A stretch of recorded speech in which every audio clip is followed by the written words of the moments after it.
모든 결과에는 원인이 있습니다. 봄에 무엇을 심든지 가을이 되면 여지없이 거두는 것이 세상의 이치고 또 성경에서도 그 진리를 분명히 말씀하고 있습니다. 그래서 사람이 무엇으로 심든지 그대로 거두리라 했습니다. 때로 세상에 악인이 잘 되는 것처럼 보이기도 합니다. 일제 앞잡이로 나라를 팔아먹었던 매국노의 후손들이 떵떵거리고 사는 것처럼 보입니다. 그러나 훗날의 역사는 반드시 심판할 것이고 그들이 죽은 다음에 하나님 앞에 섰을 때 분명히 우리 주님은 그 죄를 물으실 것입니다. 성경 로마서 6장 23절에 죄의 삭은 사망이고 하나님의 은사는 그리스도 예수 안에 있는 영생이라고 못을 박았습니다. 죄는 반드시 심판을 불러오고 하나님의 은혜는 우리에게 생명을 가져오게 되는 것입니다. 폼페이가 왜 멸망했는지 아십니까? 아시는 대로 폼페이는 이탈리아 남부 감파니아주 나폴리 인근에 있는 고대 로마의 도시였습니다. 폼페이는 과거 농업과 상업의 중심지이자 로마 귀족들의 휴양지였는데 많은 우리가 알고 있듯이 AD 79년 8월 24일 베수비오 산의 분화로 이 화산 폭발로 인하여 완전히 파괴되어 버렸습니다. 역사 속의 폼페이는 비옥한 토양과 풍부한 생산물로 인구가 많았고 교역도 대단히 활발했다고 합니다. 그래서 시민들의 삶은 부유하고 사치스러웠다고 합니다. 지금 현대사에 유행하고 있는 온천이 당시 폼페이에서는 일찍이 성행하여 공급되는 물도 냉수, 온수, 열수로 3가지나 됐다고 합니다. 상하수도가 발전했고요. 그런데 그들이 죽기 직전에 그들의 벽에 거칠게 새긴 경고의 말이 있었습니다. 죄악의 도시, 죄악이 멸망을 초래했다. 어떤 시민이 죽어가면서 벽에다가 이 말을 남기고 후대에 경고를 하고 죽었습니다. 그러면 폼페이의 죄악이 어떤 죄악이었을까요? 그 모든 죄악 가운데 하나가 음란함이 으뜸이었다고 합니다. 폼페이는 집단 성행위와 동성애가 새겨진 벽화가 도처에 널려 있었는데 차마 눈뜨고 볼 수 없을 정도였다고 합니다. 1819년 나폴리 국왕 프란치스코 1세가 아내와 딸을 데리고 폼페이의 벽화를 참관하러 갔다가 차마 부끄러워 그 뒤로 전람을 폐쇄했다고 합니다. 2000년에 와서야 다시 그걸 개방했다고 합니다. 지금은 이 사회가 더욱 음란해졌기 때문에 현대인들은 아무렇지 않게 그것을 보고 있지만은 오늘날 도덕의 수준이 폼페이의 수준을 뛰어넘는 음란함의 극치에 달했다고 볼 수 있습니다. 잔인하고 인간성 없는 학대는 폼페이의 또 하나의 큰 제약이었습니다. 풍요로운 폼페이에서는 무역할 때 물품보다 더 중요하게 여기던 것이 노예였다고 합니다.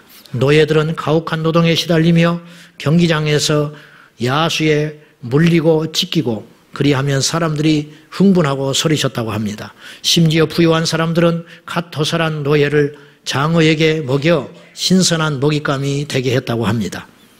그들이 사용했던 은잔에 새겨진 말을 기억할 필요가 있습니다. 마음껏 오늘을 누려라. 내일은 짐작하지도 말라. 이 말은 폼페이가 눈앞의 앞만 쾌락만 보고 뒷일은 생각하지 않는 교만하고 방종한 사람들이었다는 것을 여실히 보여줍니다. 남의 이야기입니까? 오늘 우리의 이야기입니다. 더했으면 더했지 결코 덜하지 않는 이 세대를 우리가 보아야 할 것입니다. 노아의 홍수 때 그때 사람들이 멸망을 했는데 그때 멸망하기 직전에 하나님께서 진단하는 이 땅의 죄악이 성경은 이렇게 기록되고 있습니다. 창세기 6장 5절입니다. 다 같이요. 시작. 여호와께서 사람의 죄악이 세상에 가득함과 그의 마음으로 생각하는 모든 계획이 항상 악할 뿐임을 보시고 당시의 사람들은 항상 계획을 세우는 게 어떻게 하면 오늘을 편하게 살아볼까? 어떻게 하면 들키지 않고 죄를 지어볼까? 오늘은 어떻게 하면 수고하지 않고 내가 편하게 소득을 얻어볼까? 이런 계획만 잔뜩 세우고 있었다는 거예요. 오늘 이 시대가 그렇지 않아요? 여러분, 우리가 하나님을 믿게 된 것이 얼마나 다행인지, 천국은 당연히 말할 것도 없이 복되고 귀한 선물인과 동시에 이 땅에도 저도 생각해 봅니다. 예수를 믿는 우리도 이처럼 유혹을 받는데 예수를 안 믿고 물질이 있고 힘이 있고 권력이 있었다면 그것 가지고 무엇하겠습니까? 이러한 사망의 구렁텅이에서 건져주신 우리 주님을 어찌 찬양하지 않을 수 있겠습니까? 여러분이요, 건강이 복이 아닙니다. 부자가 복이 아닙니다. 거룩이 복인 줄로 믿습니다. 그것이 복이라는 거예요. 예. 소돔과 고모라의 이들의 죄악의 실태를 성경은 이렇게 기록하고 있습니다. 창세기 18장 20절입니다. 시작. 여호와께서 또 이르시되 소돔과 고모라에 대한 부르짖음이 크고 그 죄악이 심히 무거우니 소돔과 고모라 땅에서 들려오는 모든 소리들이 죄악의 소리, 음란의 소리, 배역의 소리, 악한 소리, 살인의 소리, 이런 소리가 계속 들려오므로 여호와께서 몹시 괴로우셨다 이거예요. 그 일례가 하나 나오는데 두 천사를 롯을 살리기 위하여 모세의 기도를 아브라함의 기도를 들으시고 하나님께서 천사 둘을 롯에게 보내요. 이 천사가 경고합니다. 속히 도망해라. 그러니까 이제 노숙을 하려고 해요. 천사 둘이. 그래 롯이 노숙을 못 시키고 천사를 알아보거든요. 그러니까 집에 들여가지고 음식을 준비해 놓고 두 사람이 잘 수 있도록 두 천사가 누웠는데 천사가 롯의 집에 방문했다는 소문이 나버린 거예요. 그런데 알다시피 천사는 성이 없어요. 남성도 아니고 여성도 아니에요. 그러니까 소돔과 고모라 사람들이 볼 때 굉장히 매력적으로 보인 거예요. 이 소문이 나가지고 성경에 보면 노소를 막론하고 사람들이 몰려와가지고 이 정체불명의 두 사람을 내놓으라는 거예요. 뭐하러 내놓느냐? 우리가 상관하겠다. 우리가 성행위 하려니까 내놔라. 그러니까 이성에도 만족하지 못하고 동성에도 만족하지 못하고 극도의 쾌락을 쫓던 소돔 사람들에게 좋은 먹잇감이 나타난 거예요. 롯이 사정합니다. 내게 남자를 가까이 하지 않은 두 딸이 있으니까 그들을 줄 테니까 절박하게 이렇게 사정해요. 그런데도 그들은 포기할 줄을 몰라요. 이미 쾌락에 눈이 멀어버린 이들에게 천사도 범하려고 덤벼들었다고 말이죠. 물론 결과적으로 그런 일은 일어나지 않았지만은 이것이 소돔 당시의 죄악의 수준이었다는 거예요. 노아의 홍수 사건이 전 인류를 멸망시킨 크나큰 사건이었기 때문에 하나님께서는 우리에게 약속을 하나 하신 것이 있었습니다. 다시는 물로 심판하지 않겠다. 옛 어른들 말이 딱 맞아요. 불이 나면 건질 게 있어도 물이 나면 건질 게 없다는 거예요. 홍수 나면 건질 게 없다. 결국 이 큰 심판 앞에 하나님께서 다시는 이 죄악 가운데 물로는 심판하지 않고 그러면 뭘로 하실까? 불로 하시는 불로. 그래서 물로 심판하지 않는다는 약조를 하기 위하여 무지개를 띄워주신 거예요. 여러분, 우리는 무지개를 볼 때 신기하게 여기고 좋게 여기고 사진을 찍고 그러지만 그 무지개를 볼 때마다 예수 믿는 우리는 두려움을 느껴야 돼요. 하나님께서 물로 심판하셨구나. 이 시대는 불로 심판할지 모른다. 소돔과 고모라를 불로 심판하지. 폼페이를 불로 심판하지. 근데 정작이요. 그 심판으로 인하여 죽어가는 인류들은 자기들이 하나님 앞에 범죄하여 심판받아 죽는 줄 모르고 죽었을 가능성이 커요. 소돔과 고모라가 하늘에서 불이 떨어질 때 이건 기후의 재난이라고 여기고 죽었지. 폼페이가 화산이 폭발하여 그들이 화산재에 덮여서 뼈도 못 추리고 죽었을 때 그들이 하나님의 심판이라고 여기고 죽었겠습니까? 천만에 그렇지 않았다. 여러분, 문제는 엉뚱한 곳에 있습니다. 답도 다른 데 있을 수 있습니다. 과거에요, 개인 PC가 보급되기 시작했을 때 막 컴퓨터에 대해서 잘 모를 때 용산에서는 쉽지 않게 아주 이런 천국이 벌어졌는데 모니터가 안 나온다고 모니터를 들고 나온 사람들이 많았대요. 모니터 고쳐주라고. 뭐 요즘 같은 모니터도 아니에요. 큰 모니터를 전철에다가 끙끙 이고 용산에 와가지고 우리 집 컴퓨터 모니터가 이상하다고. 그런데 모니터가 망가진 게 아니에요. 컴퓨터 본체가 망가져서 모니터가 안 나오는 거니. 이런 일이 생겼다는 거예요. 이건 영적으로 우리에게 주는 교훈이 큽니다. 당뇨가 걸린데 왜 눈이 멀어요? 췌장이 문제가 있는데 왜 눈이 뭐냐고요. 우리의 문제가 엉뚱한 데 있을 수 있다니까요. 여호와께서 내리시는 심판의 도구들을 우리가 주목할 필요가 있습니다.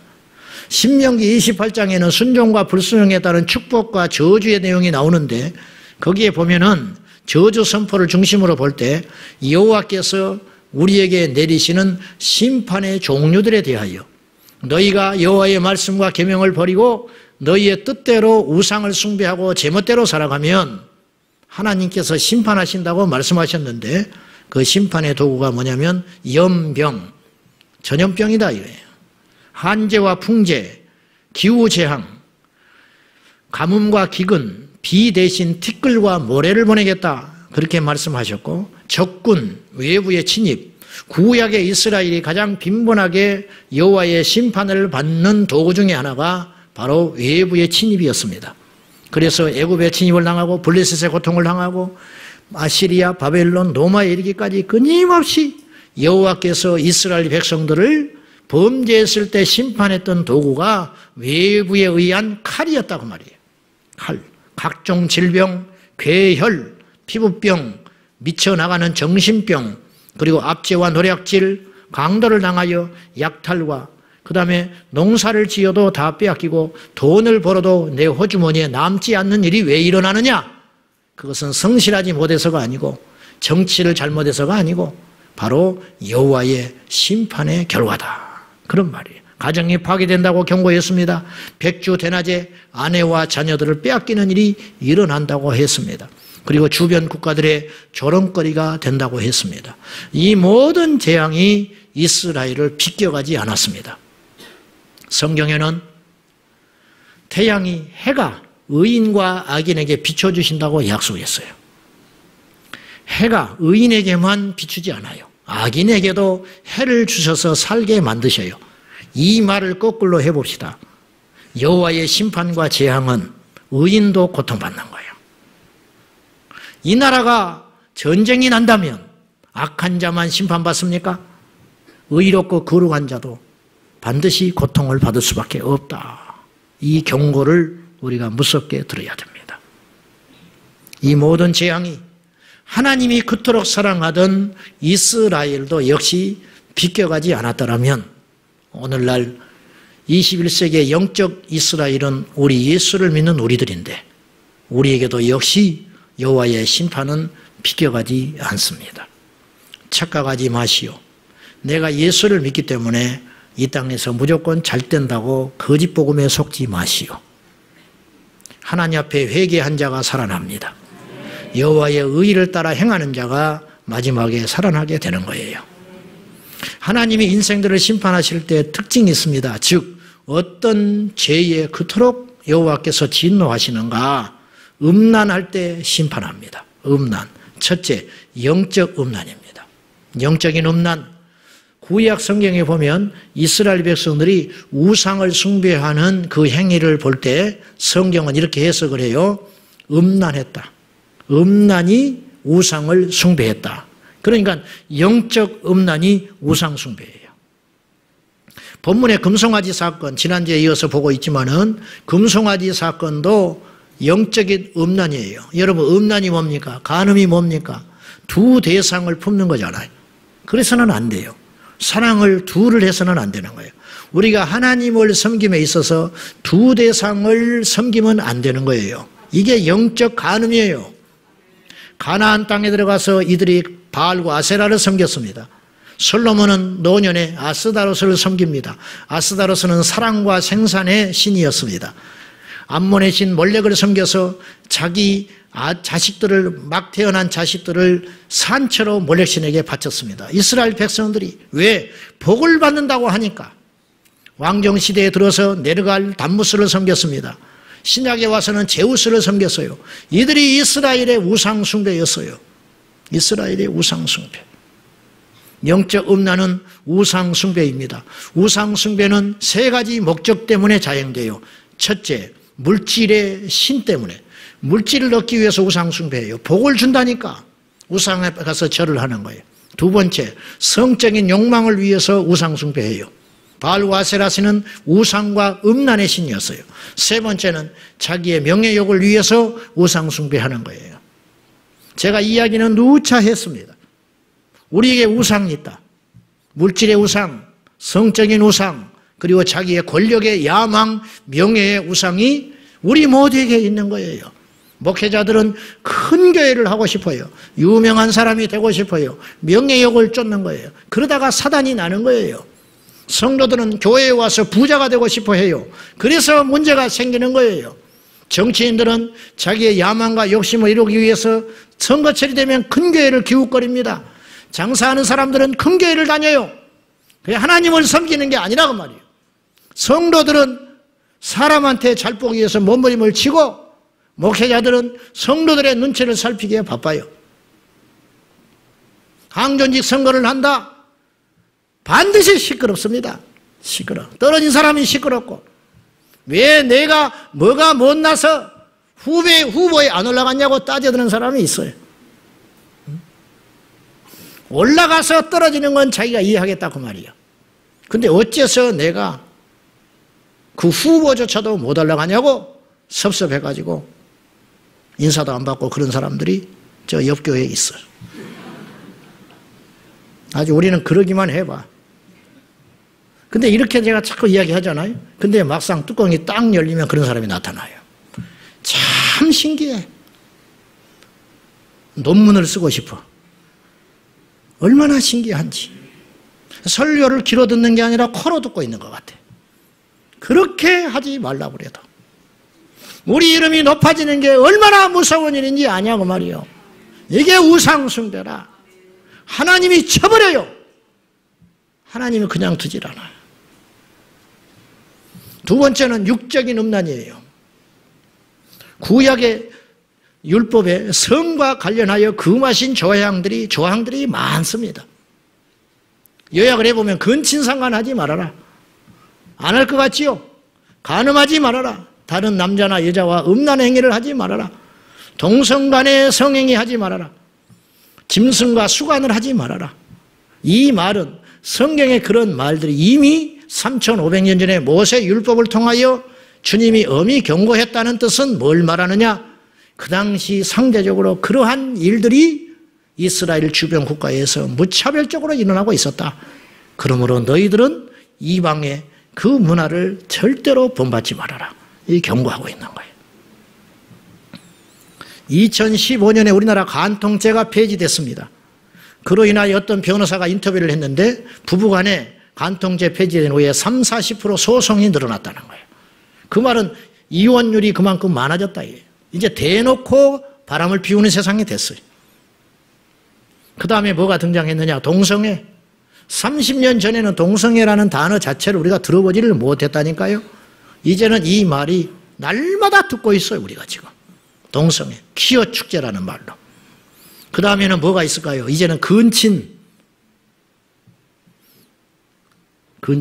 영국에서는 2007년에 입양한 아들과 결혼한 일이 벌어졌어요. 미국 오클라호마 주에서는 43세 된 여인이, 놀라지 마시오. 놀라지 말라니까 아까 안 놀리더라고, 일부에. 43세 된 여인이 25세 된 자기 딸과 결혼을 했어요. 자기 딸하고. 더 충격적인 것은 이 여인은 이미 2008년에 자신의 친아들과 결혼을 한 경험이 있던 사람이에요. 어째서 이런 일이 벌어지는가? 두 아들과 딸을 일찍이 할머니 밑에서 키우게 해가지고 자기 호적에 안 올라와 있었어요. 그래서 결혼을 하겠다고 호적에 올려버린 거예요. 일부 다처제가 이슬람권을 중심으로 지금은 성행되고 있습니다. 보고에 의하면 이런 일이 벌어져요. 실제로 지금 말레이시아가 이슬람 국가가 돼버렸는데 말레이시아에서 두 여인을 두고 살던 6명의 자녀를 두고 사는 이슬람 교도가 11살 된 어린아이를 데려다가 셋째 아내를 삼으려다가 실패했어요. 왜? 둘째 아내가 반대해가지고. 그래서 태국 여아이 11살짜리를 자기 셋째 부인으로 삼으려다가 언론에 보도돼가지고 실패하여 태국으로 돌려보내는 일이 벌어졌습니다. 한 남자와 세 여자가 한 집에서 17명의 아이를 출산하고 사는 일이 미국에서는 있습니다. 이제 앞으로는 어떤 일이 벌어질까? 우리나라도 남의 이야기가 아닙니다. 에이즈 바이러스가 어디서 시작됐는가? 원숭이에게서 왔다고 그러잖아요. 흔히 추적을 이렇게 해보니까 원숭이에게서 왔다. 그 바이러스가 시작된 게. 의학계에서는 이걸 정확히 규명은 안 했지만 우리가 추측해 보건대 반드시 누군가가 원숭이와 수관을 한 거예요. 사람이. 처음의 시작은. 그래서 바이러스가 인간에게 들어온 거예요. 그 결과 온 나라에 온 세상에 에이즈 바이러스가 창궐하게 된 겁니다. 기억하십시오. 망하려면 죄 지으십시오. 죄 지으면 반드시 망합니다. 이 땅에서 심판 안 받을 것 같지요? 여호와 앞에 섰을 때 반드시 심판받습니다. 보세요. 역사도 밝혀내요. 역사도요. 수십 년, 수백 년이 흘러가지고 정의가 반드시 밝혀져가지고 정권에서 자행된 일들 부관 참수하잖아. 부관 참수. 그때는 새도 부리고 떵떵거리고 살았는데 이 역적짓을 했고 아주 나쁜 놈이었다. 그러면 그 무덤을 파가지고 목을 잘라버리는 부관 참수한다고 말이에요. 이 땅에서도 반드시 심판받아요. 그런데 하물며 여호와 앞에 섰을 때 어찌 그 죄가 그냥 지나가겠습니까? 여러분 두렵습니다. 저도 두렵습니다. 이 땅에서 기억나는 모든 죄들을 날마다 회개하시기를 바랍니다. 그래야 하나님 앞에 갔을 때 부끄럼 당하지 않아요. 저는 두렵습니다.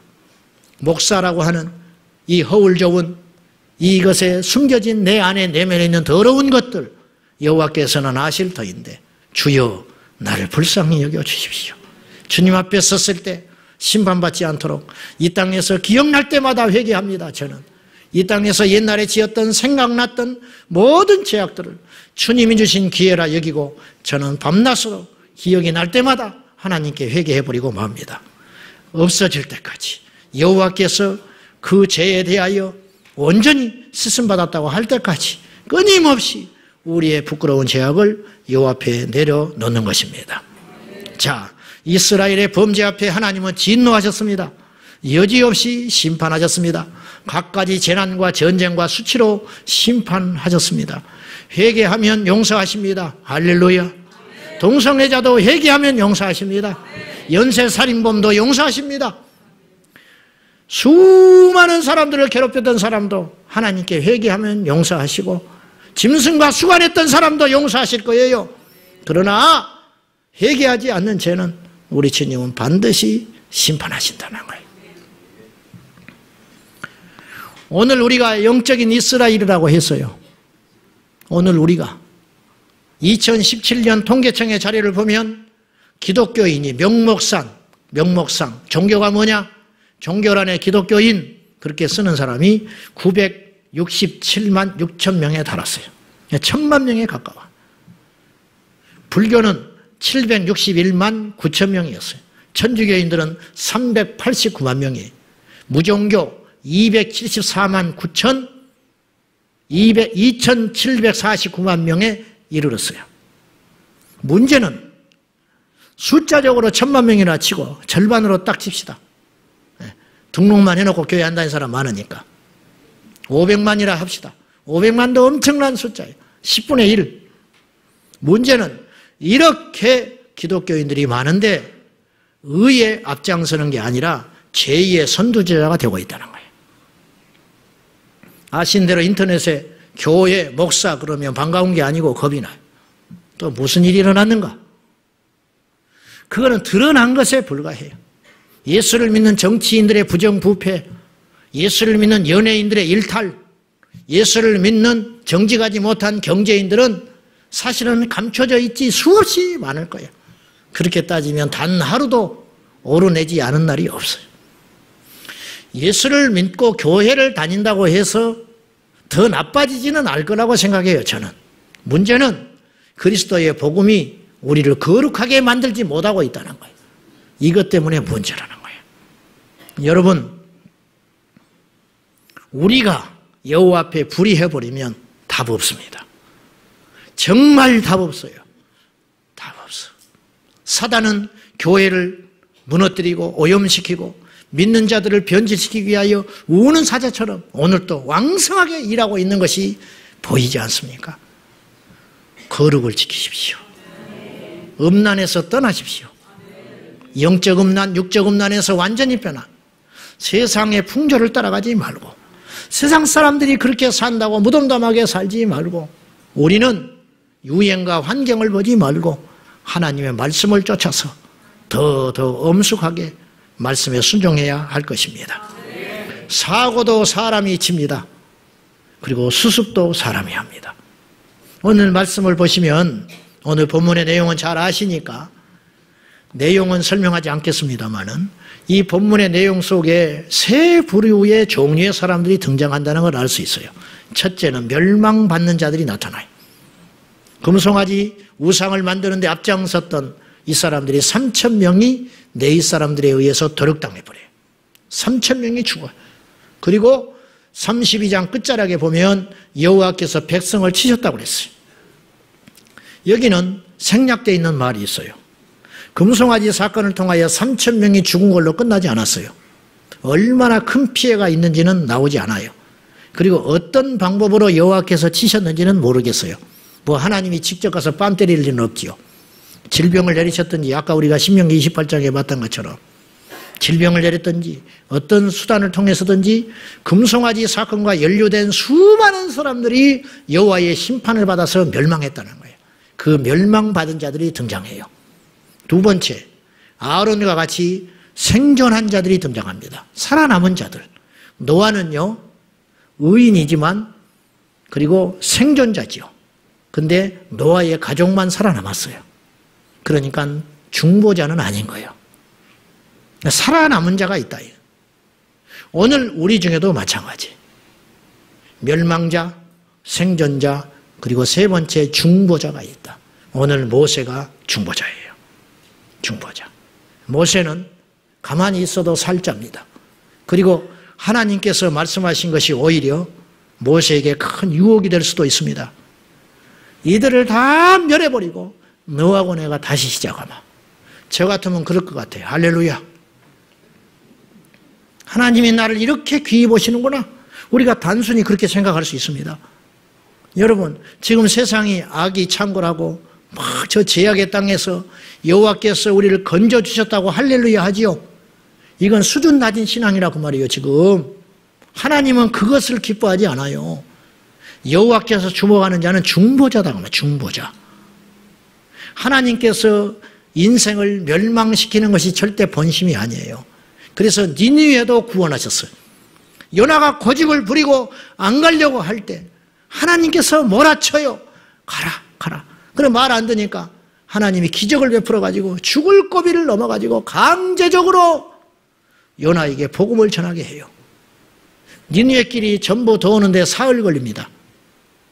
근데 요나는 하루 만에 끝내버려요. 그 말은 뭐예요? 건성건성. 이놈들 내가 어쩔 수 없이 하나님 무서워서 경고는 하는데 듣지 말아라. 그리고 하루 길을 대충 돌아버리고 온 거예요. 그런데 하나님이 그 하루의 일을 통하여 니느웨를 살려줘요. 우리 하나님이 그런 성품을 갖고 계셔요. 소돔과 고모라를 멸망시키려면 조용히 가서 불 때려버리면 되지. 뭐하러 아브라함에게 비밀을 말해줍니까? 아브라함은 결과적으로 실패한 중보자였어요. 하나님, 어찌하여 의인과 악인을 함께 멸하시려고 합니까? 소돔 땅에도 의인이 있을 것 아닙니까? 네 말이 맞다. 주여, 50명이 의인이 있다면 소돔을 멸망시키지 않겠습니까? 그러마. 45명이면 어떻게 할까요? 그렇게 할게. 40명이면 어떻게 할까요? 그래도 내가 안 멸망시킬게. 한 번만 더 들어주십시오. 이제 아브라함이 미안하기도 하고 무서워지기 시작하는 거예요. 30명이면 어떻게 하려합니까? 그래, 내가 그거 들어줄게. 20명이면 어떻게 하실래요? 알았어. 한 번만 더 마지막으로 10명이면 어떻게 하실랍니까? 그래도 내가 봐줄게. 근데 아브라함의 기도는 거기에서 끝났어요. 만약에 말이죠. 아브라함이 이런 기도를 했다면 어떻게 했을까? 하나님, 소돔을 불쌍히 여겨주십시오. 나를 봐서, 그리고 내 조카 롯을 봐서 이번에 한 번만 심판을 미뤄주시면 안 되겠습니까? 그렇게 말한들 여호와께서 진노하셨겠냐? 아니다. 저는 안 했을 거라고 봐요. 그러실 것 같으면 의인 열에 하나님께서 들어주셨겠냐고 말이에요. 오늘 본문의 모세는 전형적인 중보자의 모습을 갖췄습니다. 오늘 32절을 한번 보시겠습니까? 여러분이 아는 분들도 꽤 있습니다. 32절 읽읍시다. 시작. 그러나 이제 그들의 죄를 사하시옵소서. 그렇지 아니하시오며 원하건대 주께서 기록하신 책에서 내 이름을 지워버려 주옵소서. 우리가 무심코 이런 말을 해요. 우리가 예수님 모를 때 지옥이나 가버려라. 죽을란다. 지옥? 지옥 있다면 내가 먼저 갈 거야. 이런 소리 했어요. 과거에. 그건 왜 했냐? 몰라서 했어요. 천국 지옥을 믿지 못했고 하나님의 심판을 몰랐기 때문에 겁없이 한 소리예요. 지금도 그런 사람 많아요. 그러나 주를 만난 사람은 그 소리 못해요. 해요, 못해요? 못하지요. 무서워서 못해. 진짜 그럴까 봐. 근데 모세는 오늘 어떤 엄청난 기도를 하고 있냐면 하나님, 너무 진노가 크신 줄 압니다. 도무지 나의 이 청혼이 받아들이지 않을 만큼 이스라엘은 큰 죄를 졌습니다. 그러나 합의하신다면, 용납하신다면 나의 기도를 들어주시되 내가 여호와의 생명책에서 내 이름이 없어져도 좋으니 이 백성을 다시 한번 용서해 주십시오. 이 기도는요, 정말 무서운 기도라는 거예요. 들어줬다면 어떡할 뻔했어. 모세는 영생의 비밀을 아는 사람이에요. 아는데도 불구하고 이 땅의 전부를 포기하는 것도 쉽지 않습니다. 눈에 보이는 세상을 포기하는 것도 쉬운 일이 아니에요. 그런데 영원한 세계를 모세는 포기하면서까지 이 엄청난 기도를 했다는 거예요. 이게 중보자예요. 이런 비슷한 인물이 또 있었습니다. 사도 바울입니다. 사도 바울이 로마서 9장 3절에서 이렇게 그의 서신서에서 고백을 합니다. 한번 읽어봅시다. 시작. 나의 형제 곧 고륙의 친척을 위하여 내 자신이 저주를 받아 그리스도에게서 끊어질지라도 원하는 바로라. 고륙 친척이 구원받아 천국에 들어갈 수만 있다면 나는 저주를 받아가지고 하나님 앞에 저주받아서 아무런 상관없는 끊어진 자가 되어도 상관이 없습니다. 이건 무슨 뜻이에요? 지옥이라는 말만 없었지 나는 지옥에 가도 좋으니 우리 고륙 친척 형제들을 구원해 주십시오. 엄청난 기도를 하는 거예요. 모르는 사람이 이런 기도를 한다면 몰라서 하는 기도일 수 있다니까요. 모세나 바울은 무엇보다도 내세에 대한 확고한 믿음을 갖고 있는 상태에서 이런 기도를 했다는 것은 실로 놀라운 일입니다. 지난 7일 국무회의에서 국가인권정책기본계획이라고 하는 알쏭달쏭한 알아듣지도 못하는 이 법안이 통과되었습니다. 그로 인하여 차별금지, 동성애, 이단, 이슬람 과격단체에 대한 정당한 비판이 차단되기 직전에 와 있습니다. 국어사전에 지금까지 없었던 단어들이 올 연말에 집어넣는다고 작업한다고 합니다. 성소수자, 트랜스젠더라는 말은 국어사전에 없는 회계망측한 용어인데 이 용어들을 국어사전에 등재시킨다고 했습니다. 인권교육을 통한 공무원 사회의 반기독교적 정서는 더욱 거세어질 것입니다. 지난 군인교회 가서 집회하면서 들은 이야기인데 논산에 교회가 2개가 있습니다. 본 훈련소에 가서 큰 교회가 있고 3일간 대기할 때 그들을 불러다가 예배 드리는 입소대 교회라고 있습니다. 저도 그 교회를 수년 전에 가본 적이 있는데 그 입소대 교회가 머지않아 사라집니다. 군목이 없어져요. 지금까지 다른 종교에는 입소대 교회처럼 대기하는 기간에 종교 행위를 하지 않았으니 기독교도 역시 평등한 차별이 없어야 하기 때문에 입소대에서 예배를 드리는 행위는 불법이다. 그래서 입소대 교회가 사라집니다. 지금까지 입소대 교회를 통하여 수백만 명이 거쳐가서 복음을 들었던 그 복음의 엄청난 천병의 역할을 하던 그 교회가 사라지게 됐습니다. 그러나 이제라도 늦지 않았습니다. 금송아지 제사가 자행되고 하나님은 이스라엘을 이미 멸하시기로 결정했음에도 불구하고 모세의 간절한 중보의 기도를 통하여 당신의 뜻을 철회하신 것처럼 이 땅이 어둡고 음란하고 폐역하고 하나님을 대적하는 길로 달려가고 있지만은 이 땅의 중보자들이 기도하고 자기의 전부를 들여서 행동으로 옮긴다면 이 땅은 아직 소망이 있는 것입니다. 제주도의 거상 김만덕 여사의 이야기를 아십니까? 만덕 할망이라고 불리는 김만덕, 그는 12살에 부모를 다 잃습니다. 그리고 헤매이고 다니다가 관비의 수양딸이 됩니다. 그리고 그도 역시 기생의 길을 걸어갑니다. 그는 기생 생활에 현실에 타협하지 않고 끊임없이 노력하고 사또에게 청혼하여 자기의 신분을 회복하여 객주 주막집을 차립니다. 그리고 큰 거상이 됩니다. 제주도에 5년간 가뭄이 계속될 때 나라 정조가 군량미를 보내주었는데 그 배가 뒤집어버리고 말아요. 풍랑에 빠져버리고 말아요. 그래서 제주도 사람들이 다 죽게 됐습니다.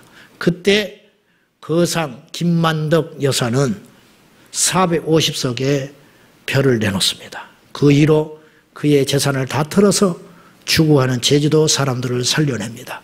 그로 인하여 그가 얻은 별칭이 만덕할망.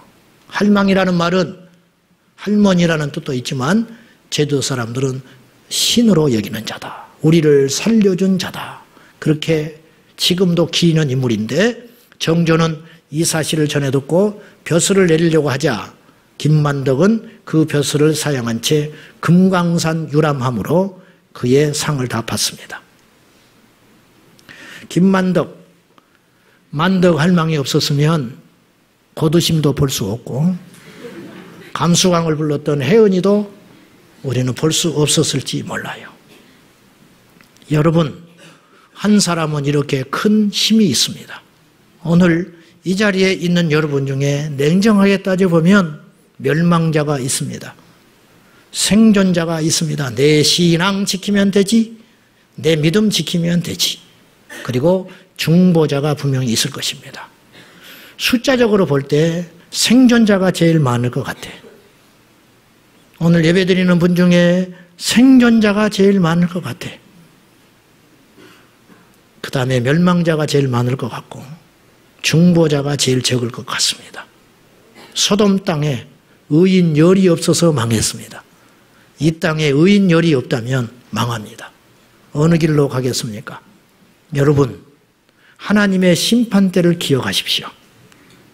지난번에 제주도 갔더니 어느 장로님이 자기 사제를 다 들어서 거룩한 운동을 한다는 소식을 들었어요.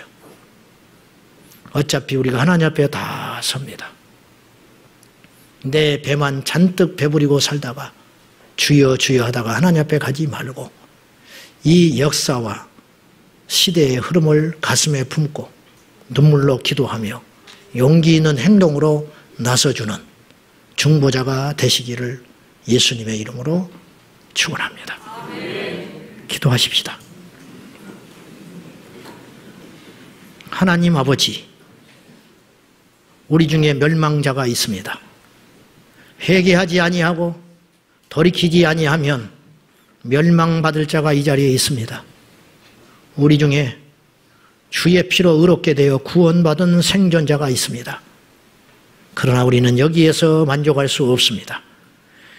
역사의 짐을 짊어지고 이스라엘의 범죄와 폐역함 앞에 왜 죽는지 왜 망하는지도 알지 못한 채 떠들고 죽어가는 저 인생들을 향하여 하나님 앞에 나아갔던 모세처럼 우리가 배운 것이 없고 재산이 없고 능력도 없지만 이 모세의 마음을 가지고 여호와 앞에 나아가기를 원합니다. 주여, 잠자는 이 땅의 교회를 깨워주시고 잠자는 성도들을 깨워주시옵시고 갈 길 몰라 방황하는 이 민족을 깨워주옵소서. 빛으로 오신 예수여, 우리 가운데 빛으로 오시옵소서. 예수님의 이름으로 기도하옵나이다. 아멘.